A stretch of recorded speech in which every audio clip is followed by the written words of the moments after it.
नमस्कार साथियों, मैं डॉक्टर राजीव सिंह अपने चैनल अनुभूति में आप सबका एक बार फिर से स्वागत करता हूं। और दोस्तों, आज का मेरा विषय है कि क्या इंडिजिनस काऊ ब्रीड्स साहिवाल, गिर, रेड सिंधी, राठी, क्या इस तरह की जो गाय की नस्लें हैं वो क्या हमारे डेयरी फार्मिंग का सुनहरा जो दौर है वो वापस ला पाएंगी।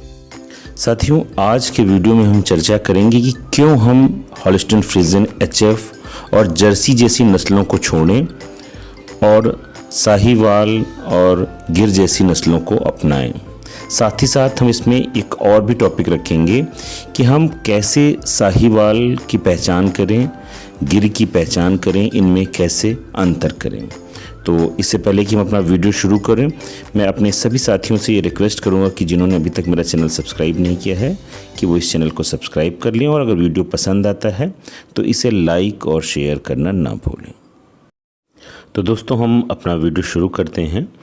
ये साहिवाल है जो स्क्रीन पर आपके सामने है और एक साहिवाल जो है उसका रंग बिल्कुल स्पेसिफिक पेल येलो कहें हम, पीला लाल सा, और ये ब्राउनिश रेड, थोड़ा सा डार्क भी दिखता है।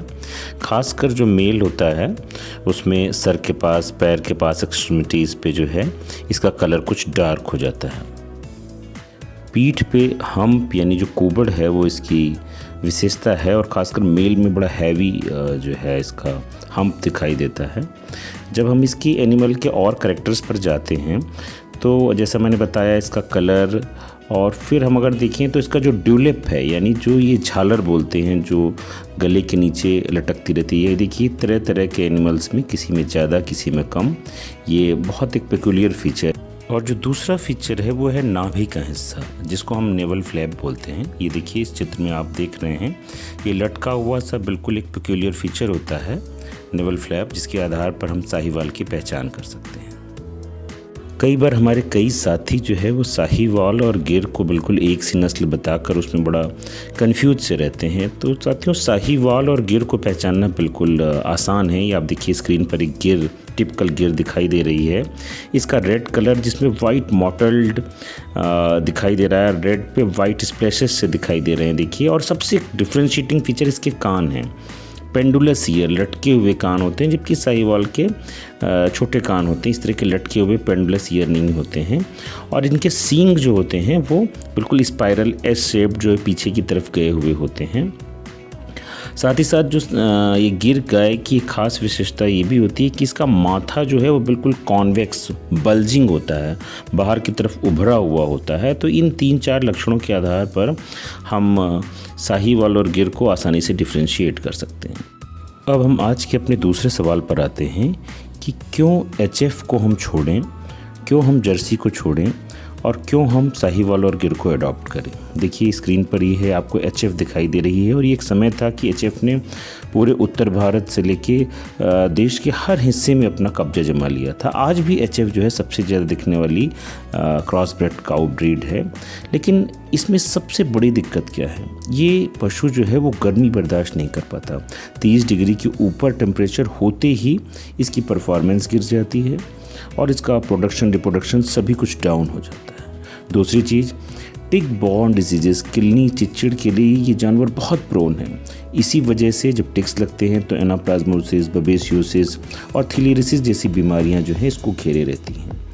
और कई बार जो ओनर जो है इस पशु को लेकर आता है तो ये दूसरी बार उसके यहाँ कंसीव ही नहीं कर पाता, यानी रिपीट ब्रीडिंग इसके साथ एक बहुत बड़ी जुड़ी हुई तीसरी समस्या है। तो साथियों, आपने देखा कि एक एचएफ जो थी वो बढ़िया milk production, high milk production तो देती रही, पर वो हमेशा तमाम बीमारियों में और हाई मेंटेनेंस कास्ट में उलझी रही। वहीं जब हम साहिवाल और गिर जैसी नस्लों को अपनाते हैं तो ये एनिमल ना केवल हमें अच्छा क्वालिटी मिल्क दे रहे हैं जिसमें फैट 4.5 से 5 तक है, और ये आराम से 12-15 लीटर तक दूध पर डे के हिसाब से दे रहे हैं। साथ ही साथ सबसे जो पॉजिटिव फैक्ट है इनके साथ वो ये है कि इनका जो हीट टॉलरेंस है वो बहुत बेटर है।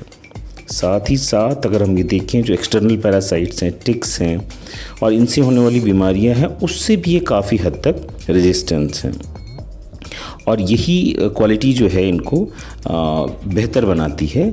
और साथ ही साथ जब इनके कुछ क्रॉसेस हुए हैं तो अब ये मिल्क प्रोडक्शन भी इनका काफ़ी इंक्रीज़ हो गया है।